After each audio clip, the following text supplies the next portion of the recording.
আজকে আমরা এই চতুর্থ অধ্যায়ে যে বিষয়গুলো নিয়ে পড়বো আর কি, প্রভাবকের বৈশিষ্ট্য, প্রকারভেদ, প্রভাবক সহায়ক, প্রভাবক বিষ এবং প্রভাবনের ক্রিয়া কৌশল, এই বিষয়গুলো নিয়ে আজকে আমরা দেখব।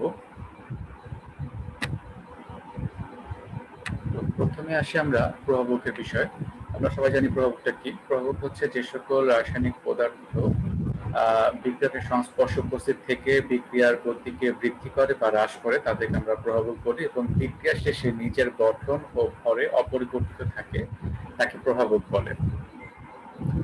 তো প্রভাবক বিক্রিয়া অংশগ্রহণ করতেও পারে, আবার বিক্রিয়া অংশগ্রহণ নাও করতে পারে, কিন্তু সে বিক্রিয়ার গতিকে প্রভাবিত করবে। তো প্রভাবকের বিক্রিয়ার হার বৃদ্ধির ক্ষেত্রে তোমার দুইটা প্রধান বৈশিষ্ট্য আছে। সেটা হচ্ছে প্রতিটি প্রভাবক সংশ্লিষ্ট বিক্রিয়ায় বিক্রিয়কের সক্রিয়ণ শক্তিকে হ্রাস করে বিক্রিয়াটি নতুনভাবে নিম্ন শক্তির ধারায় বা মেকানিজমে সংঘটিত করে। তাহলে প্রভাবকটি আসলে বিক্রিয়ার গতিকে ত্বরান্বিত করে, তার মানে হচ্ছে সে ওই বিক্রিয়ার যে সক্রিয়ণ শক্তি, মানে ন্যূনতম যে শক্তি না দিলে বিক্রিয়াটা হওয়া সম্ভব না, সেই শক্তির মানটাকে কমায় দেয়। ফলে আরো বেশি সংখ্যক অণু সক্রিয়ণ শক্তি লাভ করে এবং বিক্রিয়ার গতি বৃদ্ধি পায়। আর আরেকটা হলো প্রভাবক উভমুখী বিক্রিয়ার সম্মুখী ও পশ্চাৎমুখী উভয় বিক্রিয়ার গতি বৃদ্ধি করে।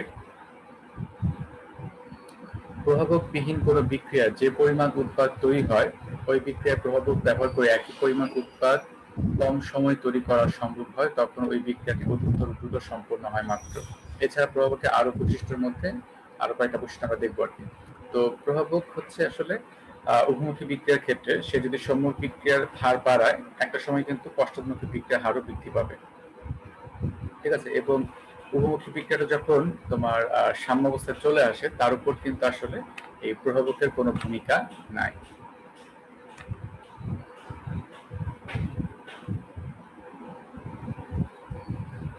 যেমন ৩ নম্বর বৈশিষ্ট্য হচ্ছে প্রভাবক কোন উভমুখী বিক্রিয়ার সাম্যাবস্থাকে পরিবর্তন করতে পারে। যেটা বলছিলাম আর কি, উভমুখী বিক্রিয়ার ক্ষেত্রে আমরা তো জানি যে সম্মুখ দিকেও বিক্রিয়া চলে, পশ্চাৎ দিকেও বিক্রিয়া চলে। তো সেই ক্ষেত্রে প্রভাবক ব্যবহার করে যদি আমি সম্মুখ বিক্রিয়ার হার বাড়াই, আলটিমেটলি কিন্তু পশ্চাৎমুখী বিক্রিয়ার হারও বৃদ্ধি পাবে। সেই ক্ষেত্রে তোমার সাম্যাবস্থা অর্জন করতে যে সময় লাগতো, এখন তার চেয়ে কম সময় সাম্যাবস্থা অর্জন করে ফেলবে। আর যখন বিক্রিয়াটা সাম্যাবস্থায় চলে আসবে, তখন কিন্তু ওই প্রভাবকের পক্ষে সাম্যাবস্থার পরিবর্তন করার কোনো ক্ষমতা নাই। ৪ নম্বর বৈশিষ্ট্য হলো প্রভাবকের কার্যকারিতা অত্যন্ত সুনির্দিষ্ট এবং একটি নির্দিষ্ট বিস্তারের জন্য নির্দিষ্ট প্রভাবক ব্যবহার করা হয়। তো প্রত্যেকটা বিক্রিয়ার ক্ষেত্রে কিন্তু আলাদা আলাদা প্রভাবক ব্যবহার করা হয়, এবং সেই বিক্রিয়ার ক্ষেত্রে প্রভাবকের যে ক্রিয়া কৌশল সেটা কিন্তু নির্দিষ্ট। আচ্ছা, ৫ নম্বর বৈশিষ্ট্য হলো বিক্রিয়া শেষে প্রভাবকের ভরে বা গঠনের কোনো পরিবর্তন ঘটে না। ৬ নম্বর হলো সামান্য পরিমাণ প্রভাবকে বিক্রিয়ার বেগ কাঙ্ক্ষিত মানে বৃদ্ধি বা হ্রাস করতে পারে। মানে প্রভাবক আমাকে প্রচুর পরিমাণে ব্যবহার করার দরকার নাই, অল্প একটু ব্যবহার করলেই সে কাঙ্ক্ষিত ফলাফলটা প্রদর্শন করবে। ৭ নম্বর হলো বিক্রিয়ার ক্ষেত্রে প্রভাবক একটি সরলতম বিকল্প পথ সৃষ্টি করে যাতে সক্রিয়ণ শক্তি হ্রাস পায়। তাহলে প্রভাবক আসলে যেটা করে, সক্রিয়ণ শক্তিকে কমায় দেয়, এবং এই কমায় দেওয়াটা কিভাবে করে, সে একটা বিকল্প পথ তৈরি করে, যে বিকল্প পথে তোমার কম শক্তি প্রয়োজন হবে। এটাই হলো প্রভাবকের বৈশিষ্ট্য।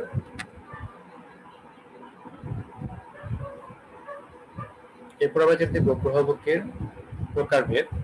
কার্যভিত্তিক প্রভাবক সমূহকে নিম্নোক্ত 4টা শ্রেণীতে ভাগ করা যায়। একটা হচ্ছে ধনাত্মক প্রভাবক, আরেকটা হচ্ছে ঋণাত্মক প্রভাবক, অটো প্রভাবক এবং আবিষ্ট প্রভাবক।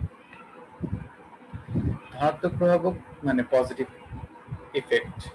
এখানে ধনাত্মক প্রভাবক আমরা সেই ধরনের প্রভাবককে বলি যেগুলো বিক্রিয়ার গতিকে বৃদ্ধি করে, তাদেরকে আমরা ধনাত্মক প্রভাবক বলি। মানে যে সকল প্রভাবক বিক্রিয়ার গতি বৃদ্ধি করে তাকে ধনাত্মক প্রভাবক বলে।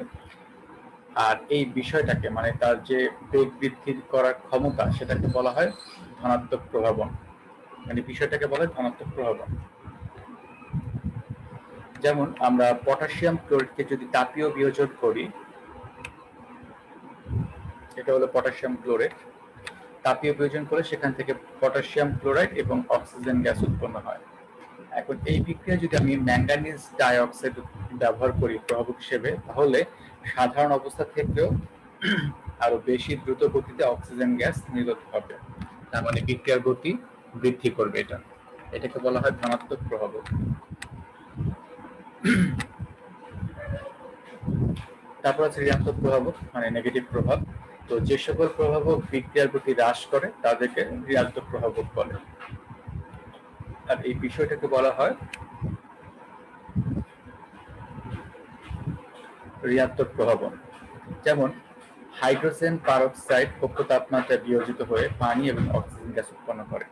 এই যে হাইড্রোজেন পারক্সাইডটা আছে H2O2, এটা বিয়োজিত হয়ে পানি এবং অক্সিজেন গ্যাস উৎপন্ন করলো কক্ষ তাপমাত্রায়। এখন এই বিক্রিয়ায় যদি আমি ফসফরিক অ্যাসিডটা ব্যবহার করি প্রভাবক হিসেবে, তাহলে আগে যেই হারে অক্সিজেন গ্যাস উৎপন্ন হচ্ছে এখন কিন্তু সেই হারে উৎপন্ন হবে না, বিক্রিয়ার গতি কি হবে, কমে যাবে। তার মানে হাইড্রোজেন পারক্সাইডের বিয়োজনটা কমে যাবে।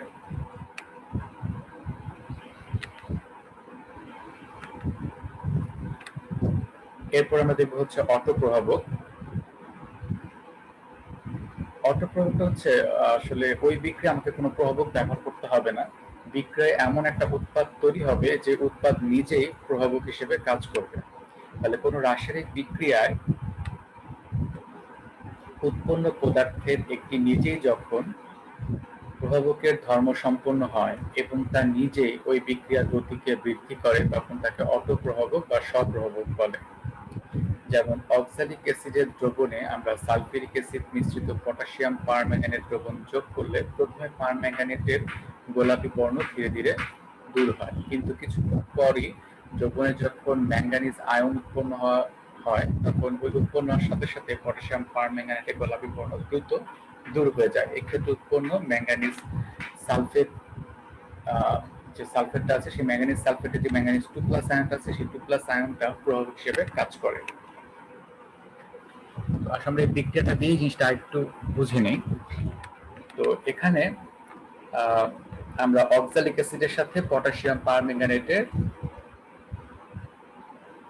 জারণ বিজারণ বিক্রিয়া করতেছি সালফিউরিক অ্যাসিডের উপস্থিতিতে। এটা হলো অক্সালিক অ্যাসিড। আমরা COOH বন্ড এখানে মানে ব্র্যাকেট দিয়ে 2 লিখতে পারি, বা এটাকে আমরা এইভাবে লিখে থাকি COOH বন্ড COOH, এভাবে লেখা যায়।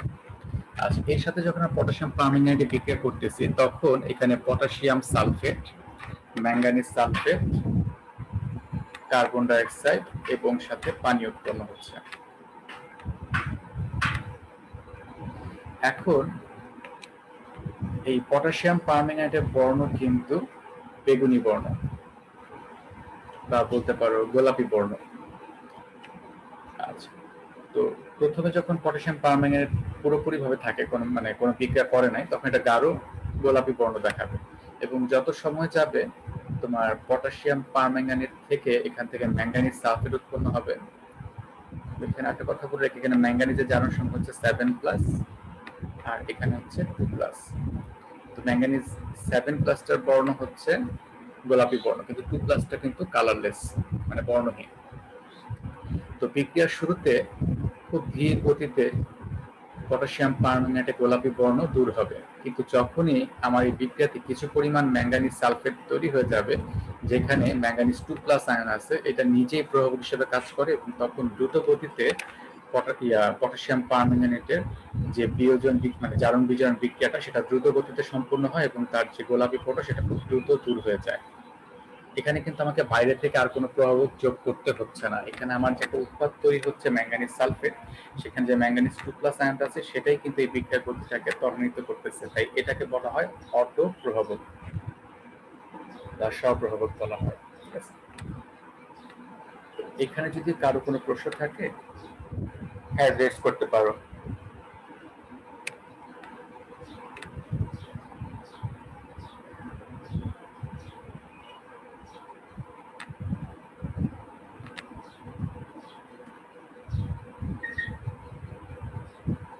আচ্ছা, এরপর আমরা দেখবো হচ্ছে আবিষ্ট প্রভাবক। আবিষ্ট প্রভাবক হচ্ছে কোনো বিক্রিয়ায় একটি বিশেষ বিক্রিয়কের প্রভাবে যখন তার অপর বিক্রিয়কের সাথে তৃতীয় কোনো পদার্থের বিক্রিয়া ঘটে কিন্তু পৃথকভাবে তাদের মধ্যে কোনো বিক্রিয়া ঘটে না, তখন ওই বিশেষ বিক্রিয়কটিকে বিক্রিয়ার আবিষ্ট প্রভাবক বলে, আর তার এরূপ ক্রিয়াকে আবিষ্ট প্রভাবন বলে। এটা উদাহরণটা দিয়ে এটা আমরা একটু ব্যাখ্যা করি।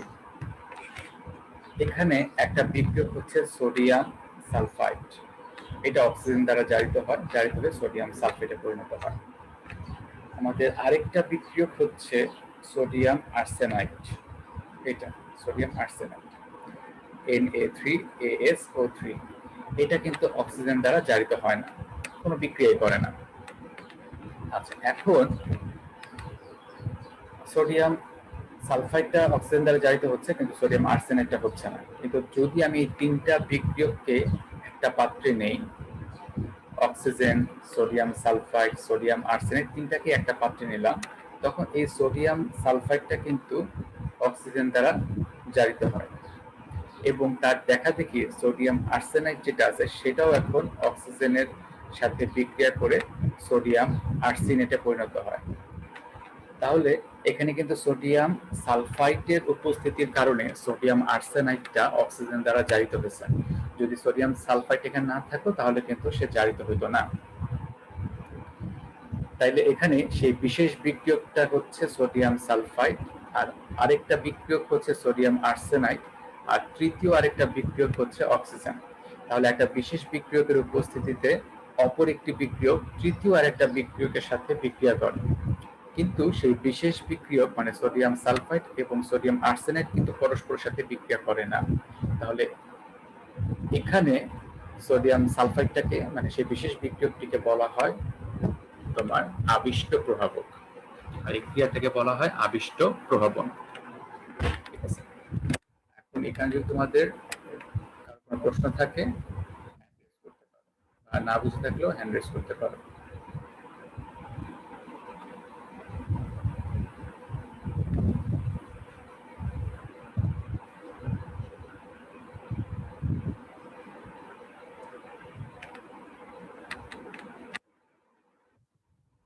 তারপর আমাদের প্রভাবক সহায়ক বা প্রভাবক প্রমোটার,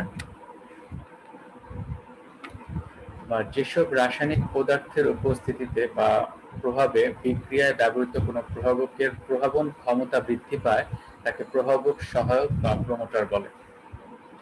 তার মানে হচ্ছে প্রভাবক প্রমোটার বা প্রভাবক সহায়কটা হচ্ছে যে প্রভাবকের প্রভাবন ক্ষমতাটাকে বৃদ্ধি করে। মানে প্রভাবকের কাজ কি হয়, বিক্রিয়ার গতি বৃদ্ধি করা অথবা বিক্রিয়ার গতি হ্রাস করা। তো যেটা প্রভাবক সহায়ক সে প্রভাবকের প্রভাবন ক্ষমতাকে বৃদ্ধি করবে, মানে সেটা যদি ধনাত্মক প্রভাবক হয় তাহলে সেই ক্ষমতাটাকে সে বৃদ্ধি করবে, প্রভাবকটা যদি ঋণাত্মক হয় তাহলে তার ঋণাত্মক ক্ষমতাটাকেই বৃদ্ধি করবে। এটি হচ্ছে প্রভাবক সহায়কের কাজ। যেমন আমরা যখন অ্যামোনিয়া উৎপন্ন করি না, 1 মোল নাইট্রোজেন এবং 3 মোল হাইড্রোজেন বিক্রিয়া করে যখন আমরা 2 মোল অ্যামোনিয়া উৎপন্ন করি, সেই বিক্রিয়ার ক্ষেত্রে কিন্তু প্রভাবক হিসেবে ব্যবহার করা হয় আয়রন চূর্ণ। আর ওইখানে আয়রনের যে ক্ষমতা সেটাকে বৃদ্ধি করার জন্য কিন্তু মলিবডেনাম ব্যবহার করা হয়। এটা হচ্ছে প্রভাবক সহায়ক। আর প্রভাবক বিষ হচ্ছে যে সকল পদার্থ প্রভাবকের প্রভাবন ক্ষমতা নষ্ট করে বা হ্রাস করে ফেলে তাকে বলা হয় প্রভাবক বিষ। তাহলে যে সকল পদার্থ প্রভাবকের প্রভাবন যে ক্রিয়া সেটা কি করবে, হ্রাস করবে অথবা একেবারে নষ্ট করে দিবে, সেটাকে বলা হয় প্রভাবক বিষ। যেমন আমরা যখন স্পর্শ পদ্ধতিতে সালফিউরিক অ্যাসিড উৎপন্ন করি তখন তার মাঝখানে একটা ধাপ হলো যেখানে সালফার ডাইঅক্সাইডকে জারিত করে অক্সিজেন দ্বারা জারিত করে সালফার ট্রাইঅক্সাইডে পরিণত করা হয়, যেখানে প্লাটিনামটাকে প্রভাবক হিসেবে ব্যবহার করা হয়। আর এই ক্ষেত্রে যদি আমরা আর্সেনিক অক্সাইড ব্যবহার করি, সেই আর্সেনিক অক্সাইডটা কিন্তু প্রভাবক বিষ হিসেবে কাজ করবে। খুব সংক্ষেপে যদি জিনিসটা বলি আসলে সেটা হবে যে এই যে প্লাটিনামটা যে প্রভাবক হিসেবে ব্যবহার করা হচ্ছে এটা তো একটা ধাতু, তাই না? তো এখানে আমাদের যে বিক্রিয়কগুলো আছে সালফার ডাইঅক্সাইড এবং অক্সিজেন, এই দুইটাই এসে এই প্লাটিনামের উপরে পৃষ্ঠতলে অধিশোষিত হয় বা বলতে পারো এই জায়গায় এসে বসে। বসার ফলে এখানে অক্সিজেনের মধ্যে অক্সিজেনের যে দ্বিবন্ধন ছিল সেটা দুর্বল হয়ে যায়, দুর্বল হয়ে গেলে বন্ধনটা সহজেই ভেঙে যায়, আর বন্ধনটা যদি সহজে ভেঙে যায় তাহলে সক্রিয়ণ শক্তির মান কিন্তু কমে যাবে এবং বিক্রিয়া গতি বৃদ্ধি পাবে। তো সেই ক্ষেত্রে যদি আমরা আর্সেনিক অক্সাইডটাকে এই জায়গায় প্রয়োগ করি, এই আর্সেনিক অক্সাইড এসে প্লাটিনামের উপরে পৃষ্ঠতলে বসে পড়বে। তখন কিন্তু এই অক্সিজেনটা প্লাটিনামের উপরে পৃষ্ঠতলে এসে আর বসতে পারবে না। ফলে এই প্রভাবকের যে ক্রিয়া সেটা কিন্তু সে হ্রাস করে দিচ্ছে বা নষ্ট করে দিচ্ছে, তাই এগুলাকে বলা হয় প্রভাবক বিষ। এছাড়া ধুলাবালি কণা, সালফার চূর্ণ, এগুলোও কিন্তু প্রভাবক বিষ হিসেবে কাজ করে। ধুলাবালি, সালফার চূর্ণ, আর্সেনিক অক্সাইড, এগুলো প্রভাবক বিষ হিসেবে কাজ করে। এবং এই নামগুলো তোমাদের একটু মনে রাখা দরকার, কারণ অনেক সময় এমসিকিউতে আসে নিচের কোনটি প্রভাবক বিষ। এরপর আমরা দেখবো হচ্ছে সমসত্ব প্রভাবন ও অসমসত্ব প্রভাবন, এই দুটো অংশ দেখব। সমসত্ব প্রভাবন হলো যে প্রভাবনের ক্ষেত্রে প্রভাবক সহ বিক্রিয়ার সব পদার্থ একই ফেজ অথবা দশায় থাকে বা ভৌত অবস্থায় থাকে, তাকে সমসত্ব প্রভাবন বলে। এক্ষেত্রে প্রভাবক, বিক্রিয়ক, উৎপাদ সবগুলি কিন্তু আসলে একই ভৌত অবস্থায় থাকে। একই ভৌত অবস্থায় থাকলে সেটাকে আমরা বলি সমসত্ব প্রভাবন। যেমন এখানে সালফার ডাইঅক্সাইড গ্যাসকে আমরা অক্সিজেন দ্বারা জারিত করে সালফার ট্রাইঅক্সাইডে রূপান্তরিত করতেছি, এটাও কিন্তু একটা গ্যাসীয় পদার্থ। এবং এই বিক্রিয়ার ক্ষেত্রে আমরা প্রভাবক হিসেবে নাইট্রিক অক্সাইডও ব্যবহার করতে পারি, যেটা গ্যাসীয় পদার্থ। তো যেহেতু প্রভাবক, বিক্রিয়ক এবং উৎপাদ তিনটা একই ভৌত অবস্থায় আছে, এটাকে বলা হয় সমসত্ব প্রভাবন। অসমসত্ব প্রভাবন হচ্ছে এই ক্ষেত্রে প্রভাবক, বিক্রিয়ক ও উৎপাদ যদি ভিন্ন ভিন্ন দশায় থাকে তবে সেটাকে বলা হয় অসমসত্ব প্রভাবন। যে কোনো একটা ভিন্ন দশায় থাকলেই হবে, সবগুলোকে যে ভিন্ন দশায় থাকতে হবে তা না, যে কোনো একটা ভিন্ন দশা থাকলেই এটা অসমসত্ব প্রভাবন বলা হবে। যেমন সালফার ডাইঅক্সাইডকে অক্সিজেন দ্বারা জারিত করার ক্ষেত্রে তোমার প্রভাবক হিসেবে কিন্তু প্লাটিনাম ধাতু ব্যবহার করাও যায়। তো এই ক্ষেত্রে যদি আমরা প্লাটিনাম ধাতু ব্যবহার করি, যেটা হচ্ছে সলিড, আর বিক্রিয়ক উৎপাদগুলো হলো গ্যাসীয়, তাহলে এদের ভৌত অবস্থা ভিন্ন, তাই এটাকে বলা হয় অসমসত্ব প্রভাবন। এখানে আমরা আরেকটা উদাহরণ দেখতে পারি, যেমন এই যৌগটার নাম হচ্ছে ইথাইল ইথানয়েড, এটা হলো একটা এস্টার।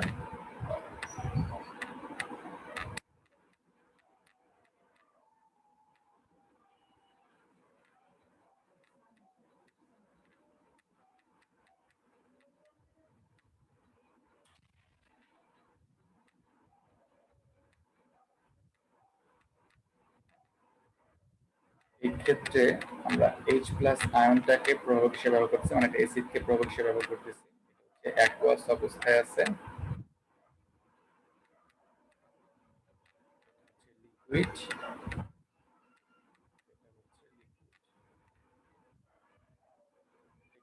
পূর্ণ হচ্ছে ইথানোয়িক অ্যাসিড এবং ইথানল।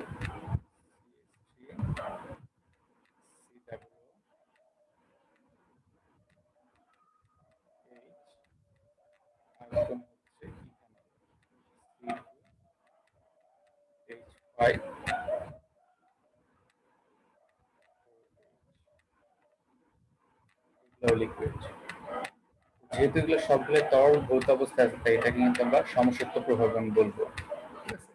এটাও হলো সমসত্ব প্রভাবন। লিকুইড আর অ্যাকুয়াস একই কথা।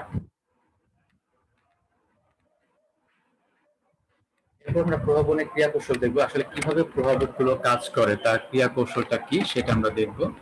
তো এই যে আমরা প্রভাবন করলাম সমসত্ব প্রভাবন এবং অসমসত্ব প্রভাবন, তো এই সমসত্ব প্রভাবন অসমসত্ব প্রভাবনের উপর ভিত্তি করে প্রভাবকের যে ক্রিয়া কৌশল সেটাকে দুইটা শ্রেণীতে ভাগ করা যায়। একটা হলো অন্তর্বর্তী যৌগ গঠন, আরেকটা হলো অধিশোষণ। এই দুইটা ভাগে ভাগ করা যায়। প্রথমে আমরা দেখব হচ্ছে অন্তর্বর্তী যৌগ গঠন প্রক্রিয়া। তো অন্তর্বর্তী যৌগ গঠন প্রক্রিয়াটা হচ্ছে আসলে সমসত্ব প্রভাবনের ক্ষেত্রে, এটা সবসময় খেয়াল রাখতে হবে। যখনই সেখানে সমসত্ব প্রভাবন ঘটবে তখনই কিন্তু সমসত্ব প্রভাবন ঘটলে সেটাকে কিন্তু আমরা বলবো অন্তর্বর্তী যৌগ গঠন প্রক্রিয়া হবে। যেমন আমরা একটা বিক্রিয়া কিন্তু এখানে দেখছিলাম যেখানে সালফার ডাইঅক্সাইড অক্সিজেন দ্বারা জারিত হয়ে সালফার ট্রাইঅক্সাইডে পরিণত হচ্ছে এবং সেই জায়গায় প্রভাবক হিসেবে ব্যবহার করা হচ্ছে নাইট্রিক অক্সাইড গ্যাস।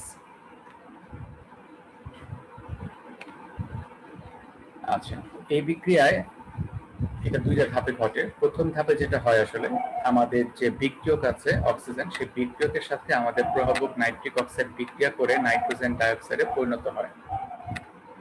এই নাইট্রোজেন ডাইঅক্সাইডটা পরবর্তীতে আমাদের আরেকটা বিক্রিয়ক সালফার ডাইঅক্সাইডকে জারিত করে সালফার ট্রাইঅক্সাইডে পরিণত করে এবং এই নাইট্রোজেন ডাইঅক্সাইডটা কিন্তু নিজে নাইট্রিক অক্সাইডে পরিণত হয়, সে নিজে নাইট্রিক অক্সাইডে পরিণত হয়। তার মানে এই নাইট্রিক অক্সাইড যদিও বিক্রিয়া অংশগ্রহণ করছে, তারপরে বিক্রিয়া শেষে কিন্তু সে তার ঠিক আগের অবস্থায় ফেরত আসছে এবং সেটা ধর্মেও এবং বৈশিষ্ট্য সে তার আগের অবস্থায় ফিরে আসছে, তাই এটাকে বলা হয় প্রভাবক।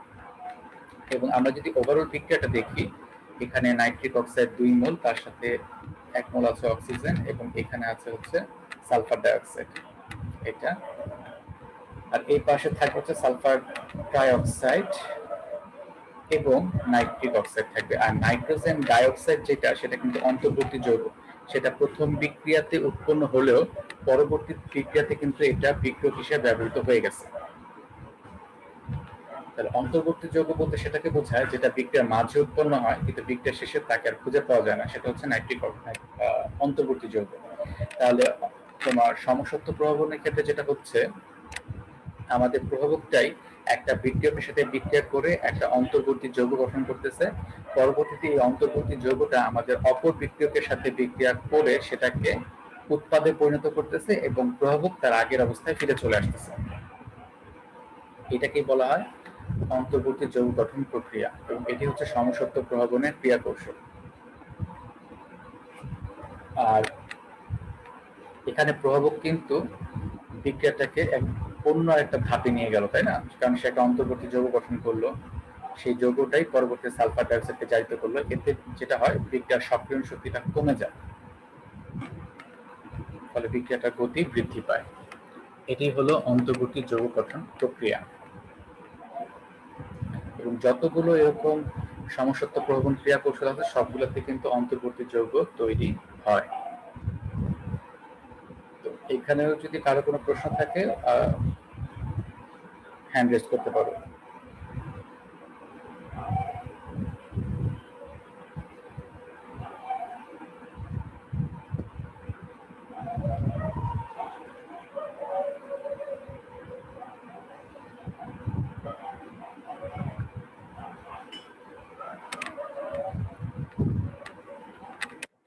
এরপর আমরা চলে যাই অসমসত্ব প্রভাবনের ক্রিয়া কৌশলে।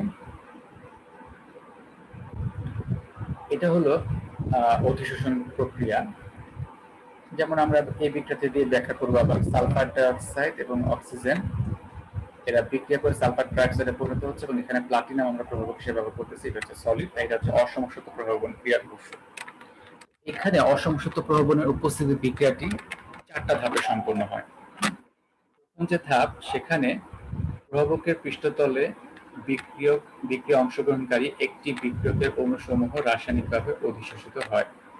অধিশোষণ বলতে আসলে কি বোঝায়, এটা মনে আমি আগেও কয়েকবার বলছি, সেটা হচ্ছে একটা পদার্থের পৃষ্ঠতলে যখন আরেকটা পদার্থ এসে আটকে থাকে সেটাকে অধিশোষণ বলে। একটা পদার্থ এই পদার্থের পৃষ্ঠতলে এসে আটকে আছে, এটাকে বলা হয় অধিশোষণ। তাহলে এই অধিশোষণ প্রক্রিয়াতে বা অসমসত্ব প্রভাবনের ক্রিয়া কৌশলে আমাদের প্রভাবকের পৃষ্ঠতলে এসে একটা বিক্রিয়কের অণু অধিশোষিত হয় এবং সেখানে আসলে অধিশোষণ হয় রাসায়নিকভাবে। এখানে তাদের মধ্যে একটা দুর্বল আকর্ষণ বল তৈরি হয়, ভ্যান ডার ওয়ালস আকর্ষণ বলের মাধ্যমে তারা অধিশোষিত হয়। এতে অণুর অধিশোষিত প্রান্তের সঙ্গে অনুঘটক বা যে আমাদের প্রভাবক আছে, প্রভাবকের পৃষ্ঠতলে এক ধরনের বন্ধন সৃষ্টি হয় এবং অণুটি অধিশোষিত প্রান্তের সঙ্গে অপর প্রান্তের বন্ধন দুর্বল হয়ে পড়ে। মানে ব্যাপারটা হচ্ছে, এখানে আমাদের যে অক্সিজেন পরমাণুটা আছে, সেই অক্সিজেন পরমাণুটা যখন এই প্লাটিনামের উপরে পৃষ্ঠতলে এসে অধিশোষিত হয়, তখন এই অক্সিজেনের সাথে অক্সিজেনের মধ্যে যে বন্ধন আছে, এই যে অধিশোষিত অক্সিজেন পরমাণু আর এটা হচ্ছে আরেকটা অক্সিজেন পরমাণু, অক্সিজেন অণুর মধ্যে এই দুইটা পরমাণুর মধ্যে যে বন্ধন আছে সেই বন্ধনটা দুর্বল হয়ে যায়, কারণ এই বন্ধনের মধ্যে পীড়নের সৃষ্টি হয়, বন্ধনটার মধ্যে পীড়ন বা বলতে পারো মোচড়ের সৃষ্টি হয়, ফলে বন্ধনটা দুর্বল হয়ে যায়। আর এই দুর্বল বন্ধন কিন্তু তখন কম শক্তি প্রয়োগ করলেই ভেঙে যাবে, ফলে বিক্রিয়ার সক্রিয় শক্তি মানটা কি হবে, কমে যাবে। ফলে অপর বিক্রিয়কের অণু এই দুর্বল বন্ধনে আঘাত করে বন্ধনটিকে ভেঙে ফেলে, এতে বিক্রিয়া ত্বরান্বিত হয়। তাহলে পরে যখন সালফার ডাইঅক্সাইডটা এসে এই অণুকে আঘাত করে বা এই অক্সিজেনটাকে আঘাত করে, তখন এই বন্ধনটা কিন্তু সহজেই ভেঙে যায়। এবং সবশেষে বিক্রিয়ায় উৎপন্ন পদার্থ অণু ঘটকের পৃষ্ঠতল ত্যাগ করে। তাহলে একটা সালফার ডাইঅক্সাইড অণু এসে এই অক্সিজেনের সাথে যুক্ত হয়ে সালফার ডাইঅক্সাইড আকারে বের হয়ে যাবে, আরেকটা সালফার ডাইঅক্সাইড অণু এসে এই অক্সিজেনটাকে আঘাত করে তার সাথে যুক্ত হয়ে সালফার ডাইঅক্সাইডে পরিণত হবে এবং এটা অণু ঘটকের পৃষ্ঠতল ত্যাগ করবে, এবং এইভাবেই বিক্রিয়াটা চলতেই থাকবে। এইভাবে এই প্রক্রিয়াটা চলতেই থাকবে, যতক্ষণ পর্যন্ত বিক্রিয়া চলবে ততক্ষণ পর্যন্ত এই প্রক্রিয়াটা চলতে থাকবে। এখানে যে চিত্র দেওয়া আছে, এই যে দেখো, এখানে অক্সিজেন যে অণুটা, অক্সিজেন অণুটা এসে প্রবাহকের পৃষ্ঠতলে অধিশোষিত হচ্ছে, অনেকগুলো অধিশোষিত হচ্ছে। এবং যখন অধিশোষিত হয়, এমন ভাবে তারা অধিশোষিত হয় যেন এই বন্ধনের মধ্যে, এই যে বন্ধনটা আছে, বন্ধনের মধ্যে একটা পীড়নের সৃষ্টি হয় এবং মোচড়ের সৃষ্টি হয়, ফলে বন্ধনটা দুর্বল হয়ে যায়।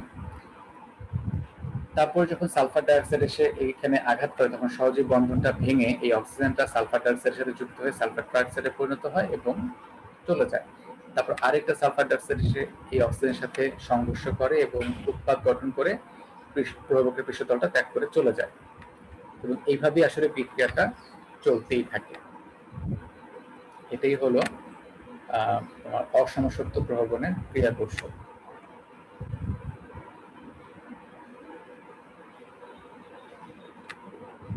যেখানে চিত্রগুলো দেওয়া আছে, প্লাটিনামের পৃষ্ঠতলে অক্সিজেন এসে অধিশোষিত হচ্ছে এবং দুর্বল বন্ধন দ্বারা যুক্ত হয়ে যাচ্ছে, রাসায়নিক বন্ধন দ্বারা। এই দুর্বল বন্ধন দ্বারা যুক্ত হওয়ার ফলে আর বন্ধনের মধ্যে একটা মোচড়ের সৃষ্টি হচ্ছে এবং সহজেই বন্ধনটা ভেঙে যাচ্ছে। বন্ধন ভাঙতে যদি কম শক্তি লাগে, তাহলে বিক্রিয়ার সক্রিয় শক্তি কমে যায়, আর বিক্রিয়ার সক্রিয় শক্তি কমে গেলে বিক্রিয়ার গতিও বেড়ে যায়। তো এটা কিন্তু খুব গুরুত্বপূর্ণ একটা অংশ, অধিশোষণ প্রক্রিয়াটা যেটা, এটা অনেক সময় সৃজনশীল প্রশ্নে আসে। তো এটা কিন্তু আমাদের করতে হবে, এটা লেখার সময় এই কথাগুলো কিন্তু উল্লেখ করতে হবে।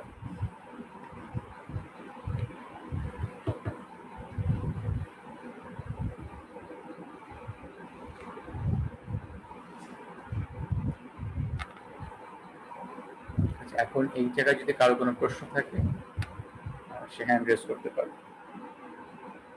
প্রভাবকের অংশটাও কিন্তু ছোটখাটো প্রশ্নের জন্য গুরুত্বপূর্ণ।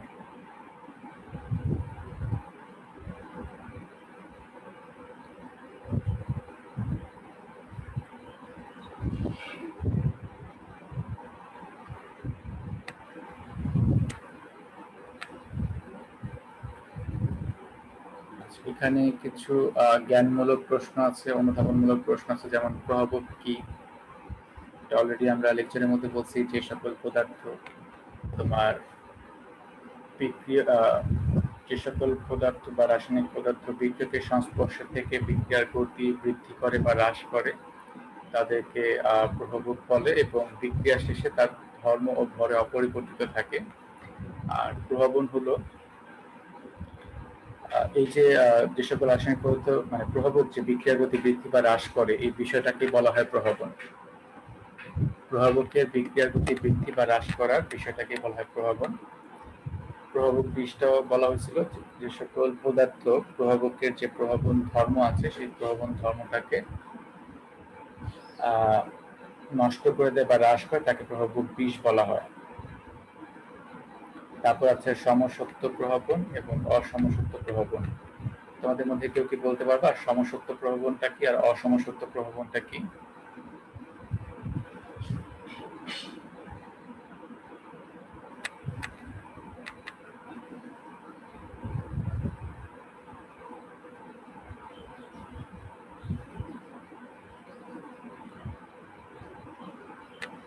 নাহিয়ান কাব্য, তুমি বলতে পারবা সমসত্ব প্রভাবন এবং অসমসত্ব প্রভাবনটা কি?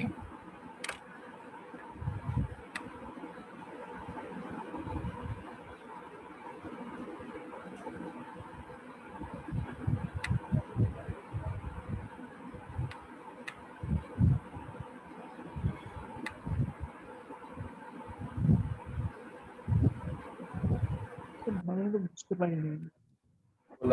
বুঝতে পারো নাই? আচ্ছা, না স্যার, তোমাদের এক জায়গায় বারবার জিজ্ঞেস করছি, কেউ না বুঝে থাকলে হ্যান্ড রেজ করো। আচ্ছা, এখানে দেখো সমসত্ব প্রভাবনের বিষয়টা হচ্ছে যেখানে বিক্রিয়, উৎপাদ এবং প্রভাবক একই ভৌত অবস্থায় থাকবে সেটাকে বলা হয় সমসত্ব প্রভাবন।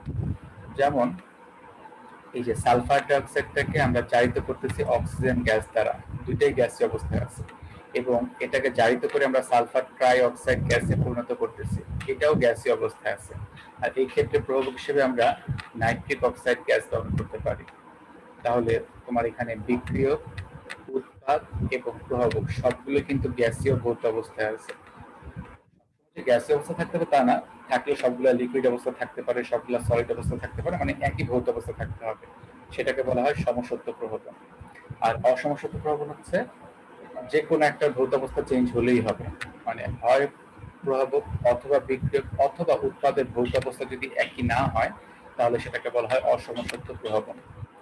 যেমন সালফার ডাইঅক্সাইডের উদাহরণটাই দেওয়া আছে। সালফার ডাইঅক্সাইডকে তুমি অক্সিজেন গ্যাস দ্বারা জারিত করে সালফার ট্রাইঅক্সাইডে পরিণত করতে পারো, সেই ক্ষেত্রে সলিড প্লাটিনামও প্রভাবক হিসেবে ব্যবহার করা যায়। যেহেতু প্রভাবকের এখানে ভৌত অবস্থা ভিন্ন, তাই এটা হচ্ছে অসমসত্ব প্রভাবন। আরো একটা উদাহরণ হচ্ছে তোমার যে অ্যামোনিয়া উৎপাদনের বিক্রিয়াটা, এখানে নাইট্রোজেন হচ্ছে গ্যাস, এখানে হাইড্রোজেন হচ্ছে গ্যাস, অ্যামোনিয়া হচ্ছে গ্যাস, কিন্তু যে আয়রনটা প্রভাবক হিসেবে ব্যবহার করা হচ্ছে সেটা কিন্তু সলিড। তাহলে এখানে বিক্রিয়ক আর প্রভাবক এরা কিন্তু একই ভৌত অবস্থায় নাই, এটাকেই বলা হয় সমসত্ব প্রভাবন। ঠিক আছে, অনুধাবনমূলক প্রশ্ন দেওয়া আছে। একটা হচ্ছে প্রভাবকের বৈশিষ্ট্য লেখো, আর হচ্ছে আবিষ্ট প্রভাবক ব্যাখ্যা করো। তোমাদের মধ্যে কেউ প্রভাবকের একটা দুইটা বৈশিষ্ট্য কি বলতে পারবা, মানে দুইটা বা তিনটা বৈশিষ্ট্য কি বলতে পারবা?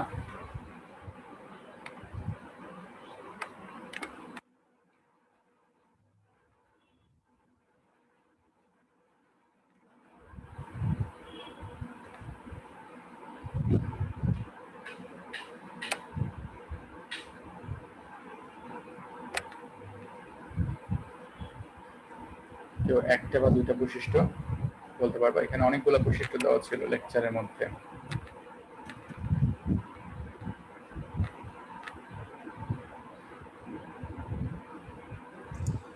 হ্যালো স্যার, আসসালামু আলাইকুম। ওয়ালাইকুম আসসালাম। স্যার, প্রভাবক প্রভাবক কোনো বহুমুখী বিক্রিয়ার সাম্য অবস্থাকে পরিবর্তন করে না। প্রভাবক বিক্রিয়া শেষে প্রভাবকের ভর বা গঠন অপরিবর্তিত থাকে। আর প্রভাবকের কার্যকারিতা অত্যন্ত সুনির্দিষ্ট এবং একটা নির্দিষ্ট বিক্রিয়ার জন্য একটা নির্দিষ্ট প্রভাবক ব্যবহৃত হয়। এইগুলোই হচ্ছে প্রভাবকের বৈশিষ্ট্য, তাই না? এখানে মোট আমরা 7টা বৈশিষ্ট্য দেখছিলাম প্রভাবকের। যেমন প্রভাবক হচ্ছে তোমার বিক্রিয়া সক্রিয় শক্তি কমিয়ে দেয় এবং সে একটা সরলতম পথ বা বিকল্প পথ তৈরি করে, যেই পথে সক্রিয় শক্তির মানটা কম হবে। ঠিক আছে, আর প্রভাবক খুব অল্প পরিমাণে ব্যবহার করলেই চলে, বেশি প্রভাবক ব্যবহার করার দরকার নাই। এটাই হলো প্রভাবকের বৈশিষ্ট্য। এই হলো কি আজকের লেকচারের যে প্রশ্নগুলো সেগুলো। এখানে কিছু এমসিকিউ প্রশ্ন দেওয়া আছে, এগুলোর অ্যান্সার কেউ বলতে পারো কিনা দেখো। প্রথম যে প্রশ্নটা দেওয়া আছে সেটা হচ্ছে সালফিউরিক অ্যাসিড উৎপাদনে প্রভাবক হিসেবে কোনটাকে ব্যবহার করা হয়? প্রথম প্রশ্ন, সালফিউরিক অ্যাসিড উৎপাদনে কোনটিকে প্রভাবক হিসেবে ব্যবহার করা হয়?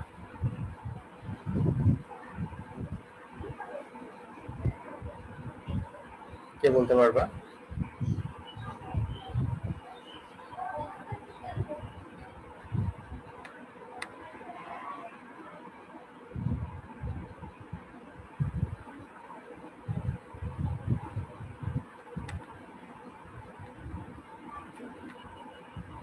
স্পর্শ পদ্ধতিতে সালফিউরিক অ্যাসিড উৎপাদনের সময় যখন আমরা সালফার ডাইঅক্সাইডকে সালফার ট্রাইঅক্সাইডে রূপান্তরিত করি তখন প্লাটিনামটাকে প্রভাবক হিসেবে ব্যবহার করা হয়।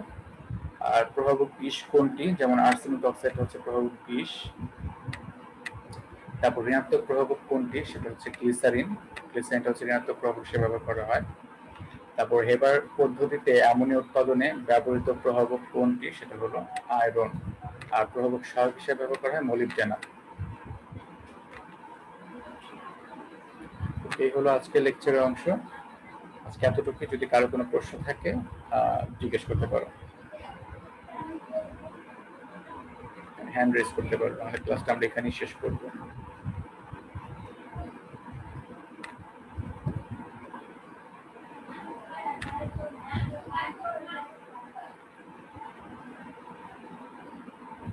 আচ্ছা, যেহেতু কারো কোনো প্রশ্ন নাই, ক্লাসটা এখানেই শেষ করছি। সবাই ভালো থাকো, সুস্থ থাকো। নেক্সট ক্লাসে আমরা পরবর্তী টপিকগুলো নিয়ে আবার কথা বলবো।